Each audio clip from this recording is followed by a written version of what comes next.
What do I say? Independence Day.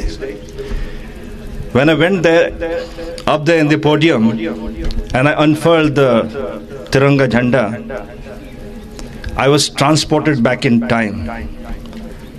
I remember I was cold, I was hungry, I was frustrated, I was weak, and I was shaking with all these emotions and sentiments. I had lost a lot of my men in battle. But ultimately we had done it. We had captured one of the toughest points in the heart of Pakistan occupied defenses, and the same feeling I got today when I unfurled the Tiranga over there also. Thank you. When you talk about Independence Day, I don't want to make a boring Independence Day speech, because I've come here to basically shake you all up, especially the young people over here, to get into action, because we have had enough of speeches, enough of inactivity, enough of bhashan. I think it's time for us to act. And you young people, you are the future and the tomorrow of India. And if you don't act, nothing is going to change our nation. So my first request to you all is, I will tell you something, but I want in return a promise from you all that you will practice what I'm going to say. Are you all for it? Yes, thank you very much. So I was talking about independence. What is independence? In the past, can you reduce the echo, please? The mic echo, please, can you reduce it? In the past, independence meant only independence from the colonial rule of the Britishers. That was pre-1947. But what does independence mean today? That is important. Does it have the same significance what it had in 47? When a lot of people died, a lot of people sacrificed their everything so that we could breathe easy, we could live freely, and we could practice freely what we wanted to do. So, but what is the meaning of independence today? This is what I ask you. We don't have any Britishers to fight. There is no colonial rule. There is no one standing on top of you. So what is independence today? Please think. Because I feel today we are in a bigger battle for independence than what our forefathers fought against the Britishers. I, as a person, would like to have independence from corruption. I want to have independence from this type of indiscipline that is there in our country today. I want independence and freedom from the ill feelings and hurting of each other's religious sentiments which is prevalent in our country today. Do you agree with me? Yes. And this battle, my dear friends, is a tough one. It's not as easy where you have an enemy whom you can recognize, who's wearing a uniform, and you know the target is there and I can shoot him. Here is the enemy which comes often dressed as your best friend, a relative perhaps, someone you know from your own society, who's practicing all these ills and making our country still caged and not independent. I want you all to fight against this type of ill, and I want you all to fight for independence from all these ills. This is what I want. Now, when I see a flag fluttering, someone had sent me a lovely message. He says, when you see the flag fluttering, the flag flutters not because of the wind. It flutters because of the breath of all those martyrs who laid their lives for the country.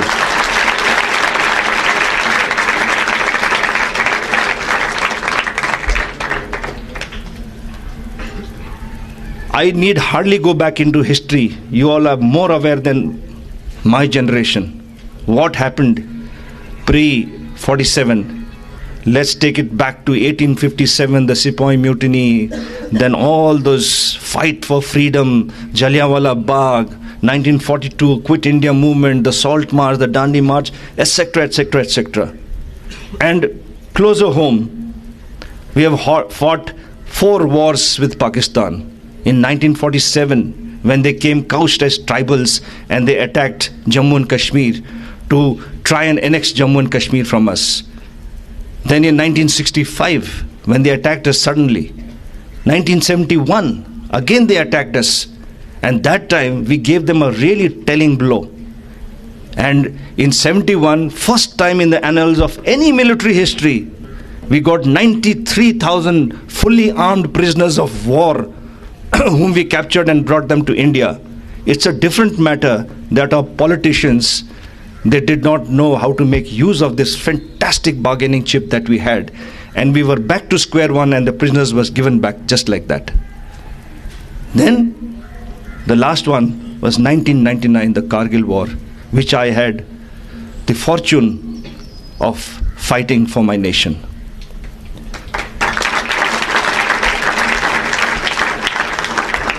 When I came here, Mr. Yuvraj told me, please tell them something about the war.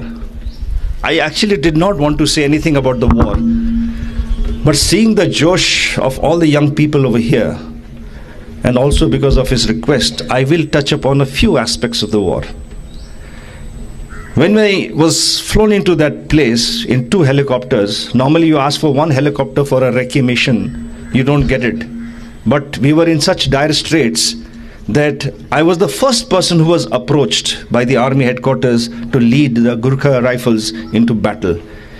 And I didn't ask for anything, but they wanted me in so badly, they sent 2 helicopters, 1 for my baggage and 1 for me, and I was dropped straight into the battlefield. And even when I landed there, as soon as I landed there, there was so much of shelling from the enemy, that is artillery fire, you know those bombs which go off. There was so much of shelling. My second in command who had come to meet me, he just hugged me very tightly. And I told him later on, because he was so relieved to see the commanding officer who has come now to lead them into battle. So I was joking with him later on. I told him, if your wife had seen the way you hugged me, she would have been very jealous. Anyway, we got into battle. For 2-3 months, there was no action. There was pounding and pounding of shelling. Initially, people thought they were just those militants who had just crossed through the line of control, which is about 1,700 kilometers of absolutely rough terrain. But later on, we realized by the type of fire that was coming on us, that these were not militants or terrorists. These were trained soldiers who were firing at us. And we kept sending the message back that these are trained soldiers who are firing at us. And they kept telling us from behind, no, they are some militants, Colonel Rai, just take 1 or 2 companies of your men and finish them. A battalion, incidentally, is approximately 1,000 to 1,500 men, which I led. Anyway, for 2 months, we kept on getting bombarded. So many people dying. I remember one bomb falling very close to me with my 4 sentries. And the bomb was so powerful when they fired with the artillery that it actually made them into shreds, those 4 bodies. And I took 2 days to collect those small the pieces of their bodies and put them up together. And we didn't know who it was till we found out who were the people on duty. I mean, that was the type of a situation. We were down. And when I got a chance, I volunteered. I said, I'll take my battalion, I will attack the enemy in the heart of the enemy, a place called Khalubar in Batalik. Because people had already assessed that if we can take that Batalik, which is in the heart of their defenses, our job would be done. But the question was, who is going to go through the enemy lines, getting fired upon, getting bombarded upon, and then take Khalubar over there, in the heart of the enemy? I volunteered. I said, sir, the general was there. I was the commanding officer. I said, sir, with my battalion, I will take this task and I will go and I will capture this Khalubar. And believe me, thank you for your applause, but when I came back and told my men that this is the place, Khalubar is the place which is very, very, important and we have to capture it, everybody said, yes sir, isko to lena hi lena hai. But then I said, on your behalf, I volunteered that we will go and capture it. Their jaws fell down. They said, ye pagal ho gaya. because the task was as good as impossible that time. Now, I want to share with you all, when I stood up and volunteered that we would capture that mountain, huge mountain. I have a PPT with a lot of photographs, but today I'm not equipped for it. But just to tell you, it's a huge mountain at 18,000 feet above sea level. When I volunteered to capture that mountain, I'm admitting now, and believe me, I did not know how I would do it. I did not know whether I was capable of doing it, and whether just 1,000 or 1,200 people that I had with me were capable of even reaching up to that mountain, leave alone taking it with the enemy sitting on top. But like my father always taught me, first you dare, then you think, then you do. And I said, I will do it, come what may. And my prophecy was held true later on. Now, before I come to the battle scene, let me tell you one thing. It is not one enemy that we fought against there in Batalik and the Kargil war. 3 types of enemies. The first type of enemy was the high altitude. 18,000 feet above sea level was the battlefield. Nowhere in the annals of military history would you have heard of a battlefield at 18,000 feet. What happens at 18,000 feet? The temperatures prevalent are minus 32 degrees Celsius. Minus 32 degrees Celsius. And for all the ladies and the girls who are sitting down here who know something about buying a fridge, you know that the freezing component or the freezer of a fridge, the best one that you can get, the quality, the lowest degree that it can go to is minus 8 degrees Celsius. And here we were fighting a battle at minus 32 degrees Celsius in a absolute freezing cold. And in that cold, when people are not equipped and they are not acclimatized properly, even if they are standing outside as sentries to guard our defenses, next morning they are found dead, stone, absolutely frozen like a stone. So that's why we have to be very careful how we acclimatize, how we train our people to recognize when the danger of the weather is coming on to us. And at that altitude, when people die, a normal person, the height is around 5 feet 6 inches, 5 feet 5 inches. When he dies over there because of the enemy fire or because of the weather, we have to send the body down. So we ask for a helicopter because we are sitting at 18,000 feet and above. When the helicopter comes, we realized that the helicopter, the length inside and the breadth inside is just about 3 feet, 3.5 feet. So how do you send the body in, because the door has to be closed? Do you know what we have to do? These are the stark realities that we faced there. We had to chop the bodies into 2-3 pieces, tie them and put them in gunny bags and send them down. And whom are you chopping? Your own soldier? Your comrade? Someone you have trained and lived with so many years. Stark realities. Then we have something called crevasses over there in the snow. Those are, when you are walking at 18,000 feet, there is no soil underneath you. It is total ice, ice and ice, which is called a glacier.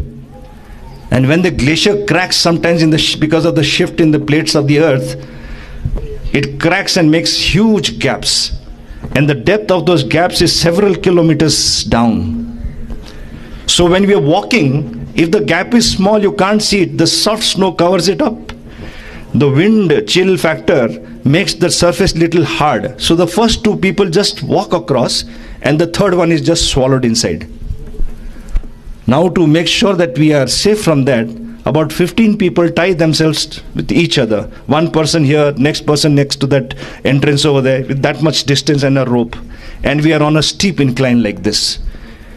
But still, sometimes the third person or fourth person falls down. When he falls down, with the jerk, everybody starts sliding down and walking and moving towards that big gap or the crevasse. So we have our ice axe, we keep on punching on the ice to get a grip and somehow we stabilize ourselves. But then we are taught that maximum, 3 minutes. Give time and try to pull that chap out, because you're yourself in a difficult position. You're also being dragged down into the gap. You're holding it with the ice axe. I mean, it's maddening. You're trying to save yourself and you're trying to save your friend. But after 3 minutes, when you can't do anything, you just chop the rope, by putting a pit in there.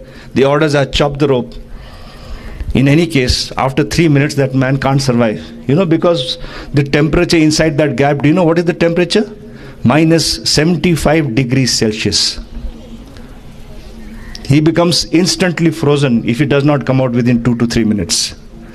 Those are the stark realities. Then, the second difficulty or the challenge was the terrain.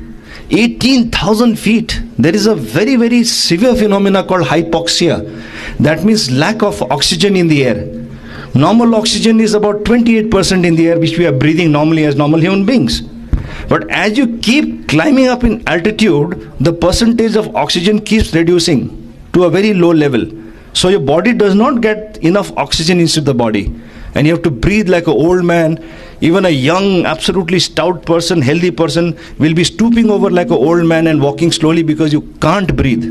And when you breathe very hard, your windpipe is burning. It's like a flame, as if someone has put your windpipe on fire. And in that type of an atmosphere, you are expected to climb up like this in a steep incline of 80 degrees where your nose is touching the next step that you're supposed to take. Imagine. And then we have got almost about 90 pounds of weight of your arms, your ammunition, some amount of supply, some clothing. Staying though, we have to live out right in the open. There's no way that you have any shelter. And on top of that, it's just not a walk. Like you go to a trek to Sengad or some other place. The enemy is sitting on top, which was the third challenge. He's got the most modern weapons with him. Huge number of machine guns that fire at 1,000 rounds a minute. And each bullet, when it comes, it whizzes past you like this, 1,000 rounds a minute. And you're scared to even move your head because the bullets are zinging all around you. Our sides are all tattered and the people are getting killed left, right and center. And they're there on top.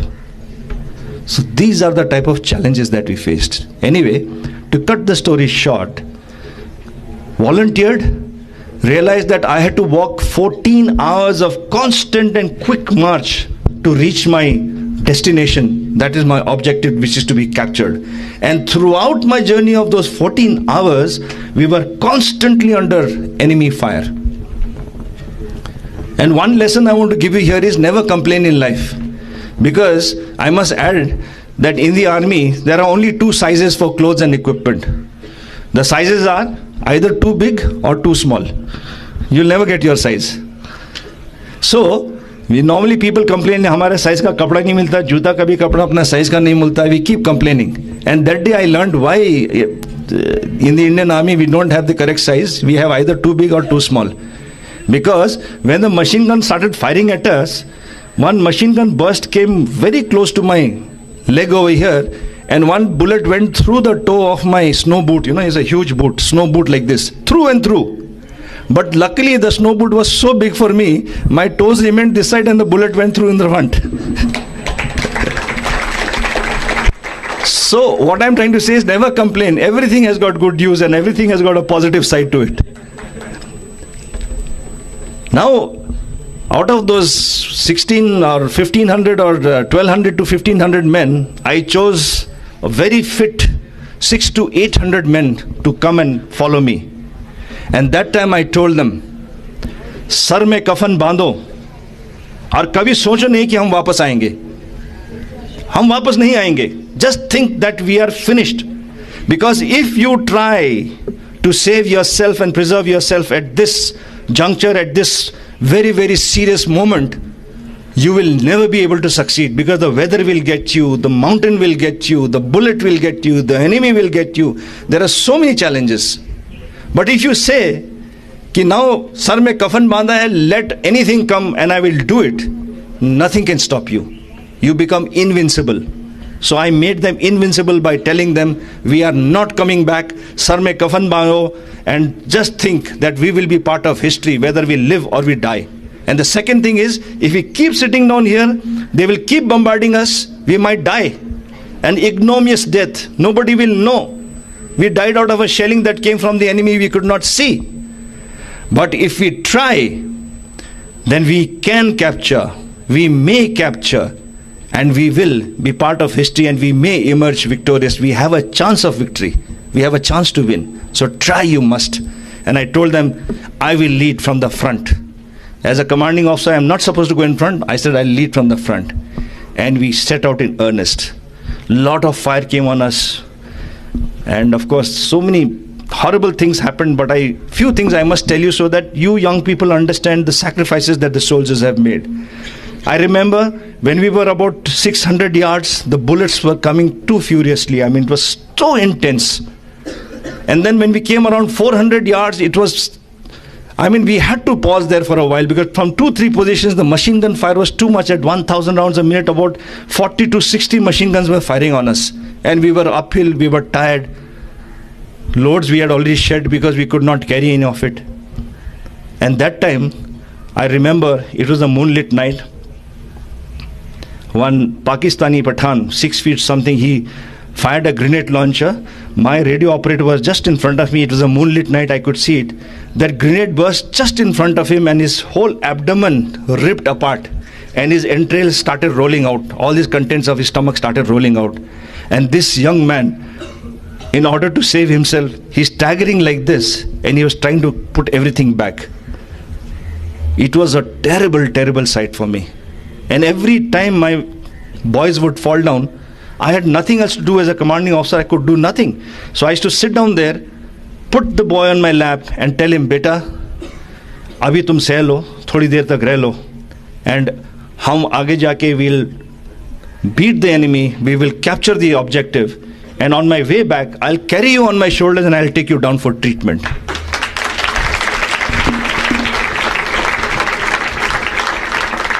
And here I must share with you, my young soldiers, the bodies absolutely bullet-ridden, bleeding profusely. They still said, Saab, we understand that you require maximum manpower to reach on top. Because my challenge was, mujhe din hote hote, before the sun rises next morning, I have to reach the top. Because if I don't reach the top in the morning, I'm finished, we'll be butchered, because from all adjoining areas, they'll pick us up like flies one by one. I had to reach there in the morning. That was the challenge. They said, साहब आप जाइए, लेकिन थोड़ा जल्दी आइए, बहुत दर्द हो रहा है, बहुत महसूस हो रहा है दर्द, बहुत खून बह रहा है, and we want to live. I said, fine. I used to drag them behind a rock, point their rifle towards the enemy, and said, बेटा तुम फायर करते रहो दुश्मन की तरफ, हम जाएंगे. And I must share with you, after a couple of days, I thought I'll be coming back after a day or two, but it took little more time. After a couple of days, when I came back, I saw the same bodies. Their rifles were pointed towards the enemy.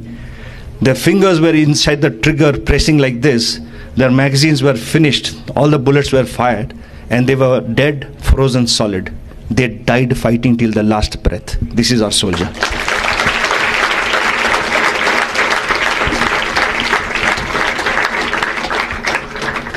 We reached the top with great difficulty, but I thought we had captured that place, but suddenly we got attack after attack from the enemy, counterattack. Rest of my people were absolutely cut off, and out of those 600 people, do you know how many of us had managed to reach on top? I already had got a machine gun burst out 2-3 bullets on my leg, and I was bleeding. When I asked people to count how many of us were there on top, do you know how many of us were living and fighting? There were just 8 of us on top. And we were surrounded by the enemy. And they kept on attacking us, kept on attacking us, kept on attacking us. And finally, to cut the story short, let me tell you, there was a time when I was left with only 2 bullets. I was left with only 2 bullets. I said, ek bullet dushman, second bullet my own head. Because I cannot even dream of being captured and made prisoner of war by Pakistani. But fortunately for me, my artillery guns came into place. I asked them for artillery fire. They fired and pounded the enemy as they attacked us. And on the 4th night, remember, 3 nights and 4 days, no sleep, not a wink of sleep. Because if you sleep, it means death. The enemy will just come and attack you. Not a drop of water, because we had no water. Everything was chidra, everything was absolutely riddled with bullets. The snow which was there, white snow, it was all absolutely covered with that chemical when you bombard over there, the chemical is spread around with the artillery shelling. And if you drink that water or that snow into a ball and drink it like this, you are finished. You will have diarrhea and you don't need a bullet. After 2 days, you will in any case die. So you can't even drink that water.